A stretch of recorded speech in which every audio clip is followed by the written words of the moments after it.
Ladies and gentlemen, it's time.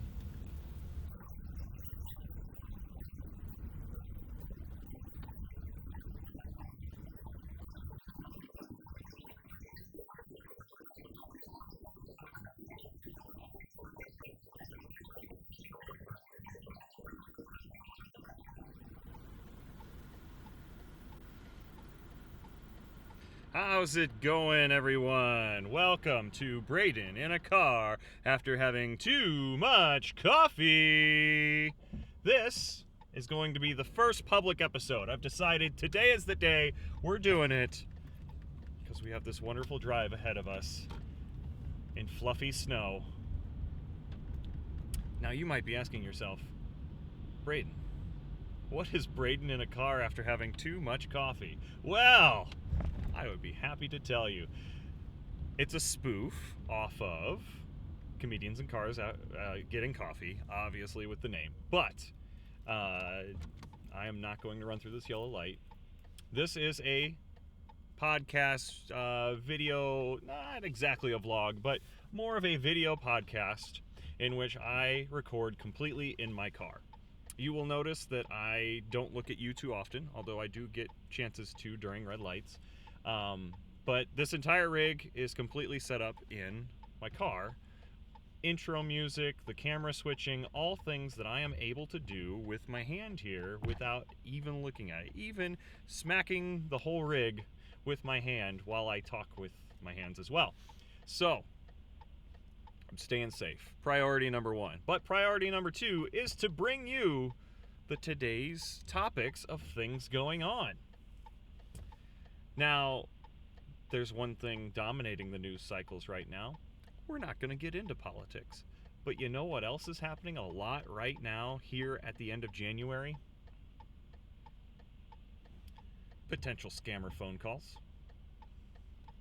Now, if you're not familiar with these, I seem to have gotten at least two today. Let's listen in on what a potential scam phone call sounds like, shall we?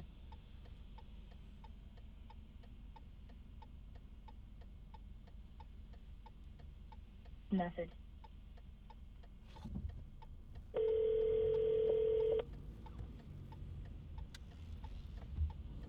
Message: speak to our officer or kindly call us back on our hotline number 844-216-8457.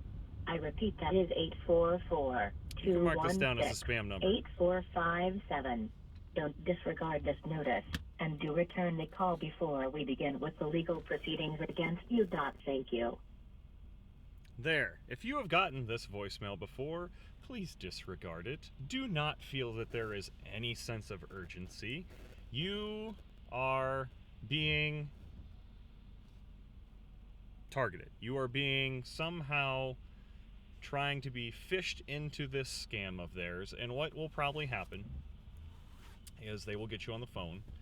They'll probably tell you that your social security number has been implicated in some sort of car theft with cocaine or something along the lines down in Texas, and they're going to ask you if you've ever been to Texas, or all these different questions, and they're basically going to say that somebody is pretending to be you. But in reality, what is happening is nobody's pretending to be you. They're just trying to A, instill in you a sense of urgency, B, try to get your money. They will eventually try to connect to your computer to get some sort of bank transfer from you. In no way, shape, or form is the FBI, Better Business Bureau,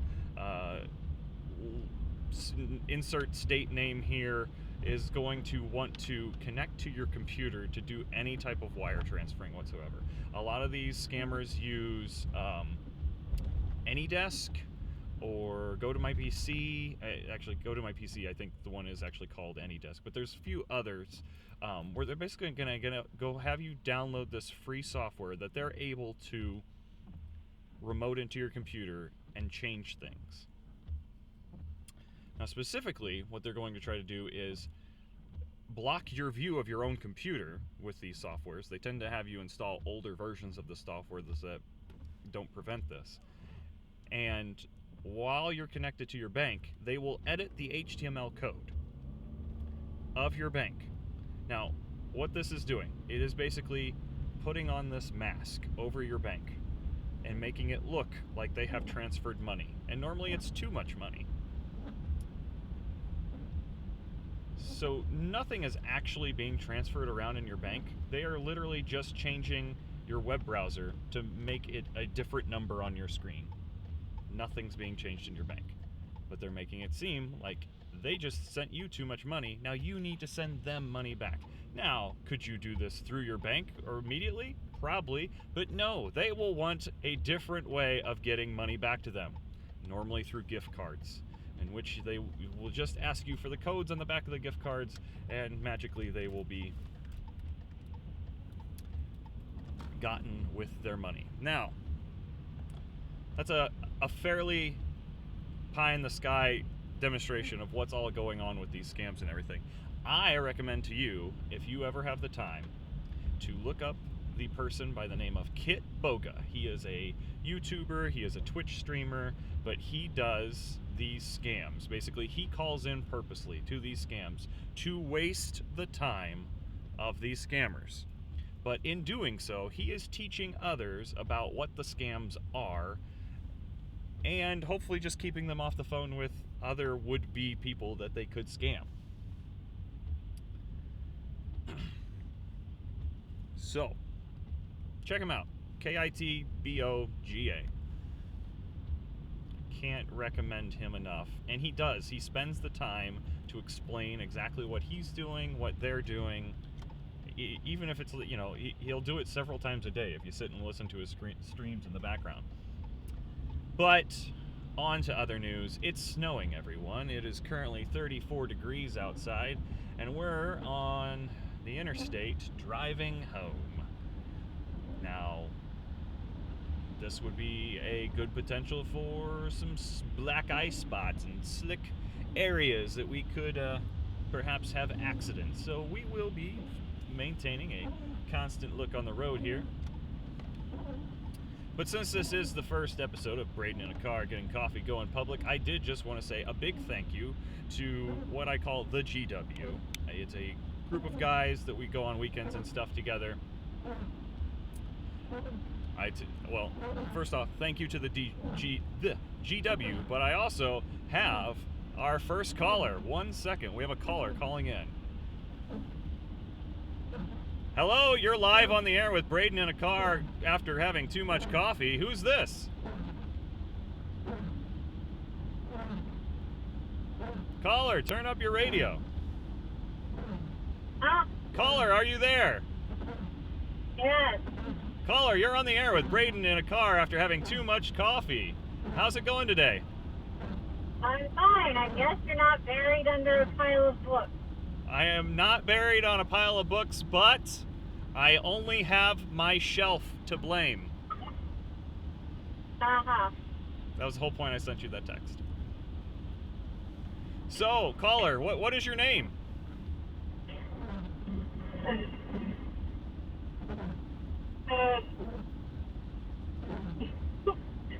My name's Andrea. I'm on my way to Breeze. You need to pick up Rosie. Okay. Can Okay. do. All right. Caller, would you like to take the daily quiz? Sure. That'd be great if we had a daily quiz to give you. Thank you for calling in today, caller. Okay. Goodbye. Goodbye. Thank you to Andrea for being our first caller on Braden in a Car after having too much coffee. I was thanking the GW for being my test group for this podcast.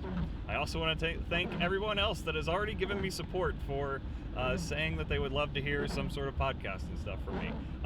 We will continue to develop the show. Mostly it's all been about setting up this fun little rig and staying safe while being able to utilize this little bit of time that I have every day where I normally consume media, but instead try to make some media for other people. So if you like this sort of thing or have suggestions on how I can make it better, I'd be happy to hear it. Our intro and outro music, you'll hear it in just a second again, is from the late and great Nathan Jatcko. It's just a snippet from his album Catch.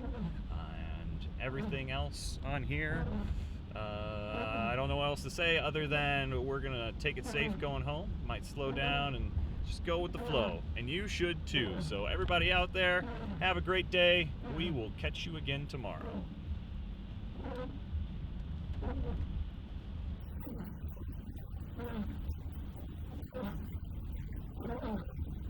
Oh.